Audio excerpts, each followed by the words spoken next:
Alright guys, TacticalRab back again today. Hope you're all doing well and enjoying your day so far. Welcome back to Valorant news and so much going on right now with champs just around the corner. Rostermania is in full swing and lots of questions about what 100 Thieves are planning to do for VCT 2022. Hiko's spot on this team by no means is guaranteed supposedly. Very much intrigued your thoughts in the comment section below. If you enjoyed the video, hitting the like button is the best thing you can do to help this channel reach more people. Please consider subscribing as well if you have not yet already. Firstly, kind of a nice fluff content right here from the Sentinels, still getting used to this coach thing with the tactical timeouts coming in at left, right and center. Of course, with Raucus joining their squad from FaZe as their coach now going into champs. How much difference will that potentially make? They of course have they have a decent group. They're playing against Liquid in their group. The rest of their group is also pretty challenging, so we'll have to see how they go. But yeah, 2 teams get out of each GSL style format. 16 teams down to 8 going into the regular, well, the bracket play effectively for the tourney. It's starting very soon indeed. But also some Rostermania stuff certainly to discuss. Vitality, they make some changes. dapr and Shadow joining their team as well, so lots going on right now in the European Valorant scene for sure. We don't really know what's happening, exactly with G2, but there are some rumors as to they're bringing in some of the Giants guys that we looked at yesterday. So definitely some changes to be made there, because as Leaf was saying yesterday, a lot of these European challenge Valorant teams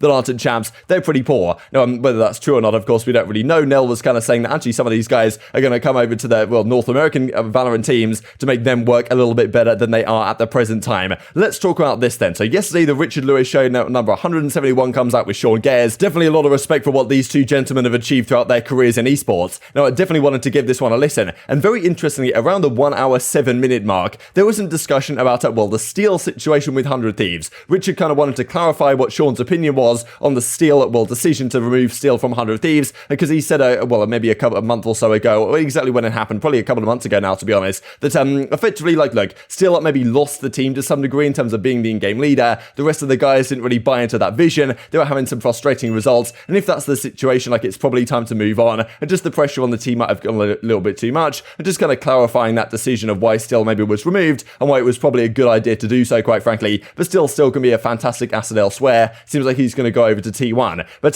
there was also talk then from Richard about the pressure in general that team has been under. Nitro, for example, but also their coach in terms of Frost. They're discussing the problems maybe that Frost brought to the team, or what he did and didn't bring to the team, let's just say, and saying, okay, he seems to be out the door now. But also the Hiko question. Hiko's been an absolute veteran in esports. He's been around so long at this point. But there was some talk from Richard about some murmurings going on, and I personally hadn't heard about this before. Maybe some of you guys have. But I generally when Richard Lewis talks about murmurings, these are things that his sources have told him that are kind of going on, which are by no means guaranteed, but maybe in discussion right now that Hiko might be in some sort of last chance Saloon situation. There's some questions within the team itself, whether Hiko has a long-term future on 100 Thieves, what it looks like going forwards, and it probably needs to perform very quickly indeed, or he could certainly lose his spot in the very near future. Yeah. They have Hiko streaming to 20,000 people daily. They have Nitro having his first kid around Christmas.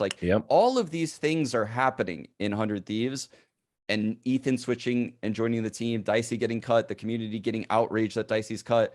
And it's just the community is constantly just chirping in their ears, and it's just so overwhelming, right? It's exhausting. I'm sure it's been an exhausting year for the players on 100 Thieves, given all of those things that happened. And sometimes you just need a change. I don't know. You just need the change. Yeah, I mean, just to that point as well, it's they recently cut Frost. Well, I mean, again, that's the report. I don't know if there's been an official statement, but because it felt to me like he was trying to show off and show this is what a good aggressive coach would do. Yeah, it's negative attention. And all the fans were going, oh, no, that's great. He's fighting for his players.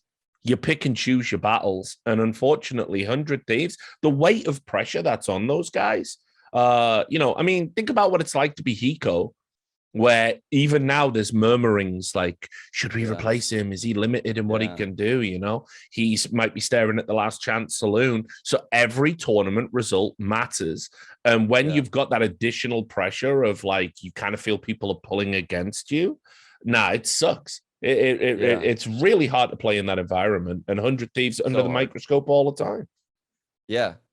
And I mean, So Sean Gare's, of course, going to be one of the casters here alongside DDK at World Champions very soon around the corner. But yes, massive questions right now being raised about exactly what 100 Thieves are planning to do and whether Hiko is going to be part of their long-term process. The way Richard was describing it, the fact that he could be in the last chance saloon, he could be out the door relatively soon. Can he bring to the team what they need to bring to the team? Like, you know, maybe he's going to stay in the roster for the start of next year, but it's by no means guaranteed that he ends next season still as a 100 Thieves player. Now, that, of course, is a big question mark. That's really the thing. If they do have to do a pretty significant rebuild, that seems to be what T1 are thinking right now, bringing Steel into their squad. They're like, yes, okay, right now, like, well, Automatic might be out of there back to CSGO. We might be making some significant moves and effectively say to Steel, look, what team do you want to build? Let's just let you build the roster effectively from the ground up. Now, you know, for VCT 2022 again, and we'll completely rebuild the roster. Now, does that mean that 100 Thieves could be considering something quite similar? Especially because their team right now, every single day, not every single day, but every single time there's an article talking about 100 Thieves, it's not about someone joining 100 Thieves, it's about someone leaving, right? And we get it again here with this whole Hiko situation that Richard Lewis was talking about on the show. Now, of course, we know that Seven apparently is exploring options outside of the org. He might go to Luminosity Gaming. Nitro, we believe, is very much considering a move back to Counter-Strike. That seems closer than it has been before. Therefore, if you are in a situation as 100 Thieves where all you've got left is Hiko, Asuna, and Ethan, then, you know, are you actually going to say, okay, let's get 2 players, or are you going to say, look, let's just build straight from the ground up once again and rebuild our entire core for next year? And maybe that's something they consider doing. It's a big question right now, of course, without an in-game leader. This is what Hiko says a couple of days ago. I saw this and thought it was kind of interesting, and just in light of these kind of murmurings, apparently, that Hiko, well, might not be on this team for too much longer. Hey, friends, are going through a lot at the moment, so I'll take the next couple of days off to recharge. You know, back on the stream and grind a little bit soon. But, yeah, as Richard's saying, like, so much pressure on Hiko right now. The scrutiny is certainly on this 100 Thieves squad. There's a load of pressure on them. The microscope is saying, look, you've got to perform. And as a result of that, there might be some issues within this squad going forwards. We'll have to see how things go. But that's the thing, right? Back in September, when they welcomed Boy to the team, obviously a couple of months ago now, and Steel was removed, that was the question. Okay, like, Boy comes in, Steel goes out. Nitro now the IGL, Higo's going to be there as well. But, you know, maybe without Steel in the team now, without Boy in the team, and of course, Dicey's gone, and Seven might be going, and Nitro might be going, and maybe Higo's going, right? That's the thing. Who knows what's going on here? But, I mean, still, this is, of course, their current roster still with Hiko, Ethan, Nitro,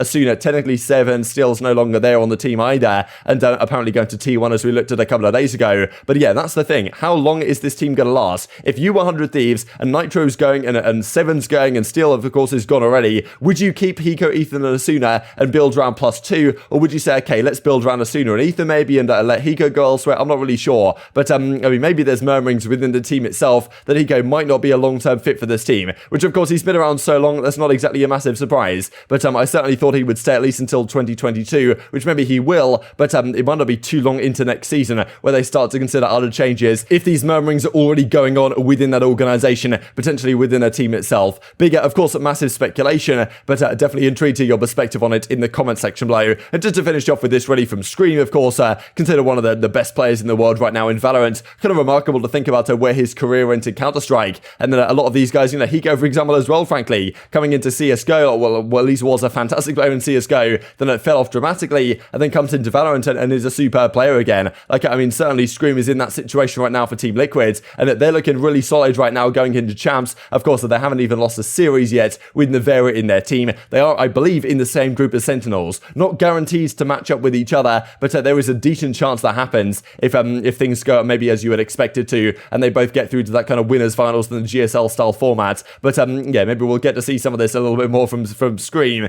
Definitely an exciting player to watch when he's on top form. Very much intrigued to your thoughts on all this stuff in the comment section below. Hope you guys enjoyed the video. If you did enjoy it, hit the like button, tell the YouTube gods this is a good video, and I was like you should see it as well, and help grow the competitive Valorant community. Thank you for watching as always, take care, and I will see you next time.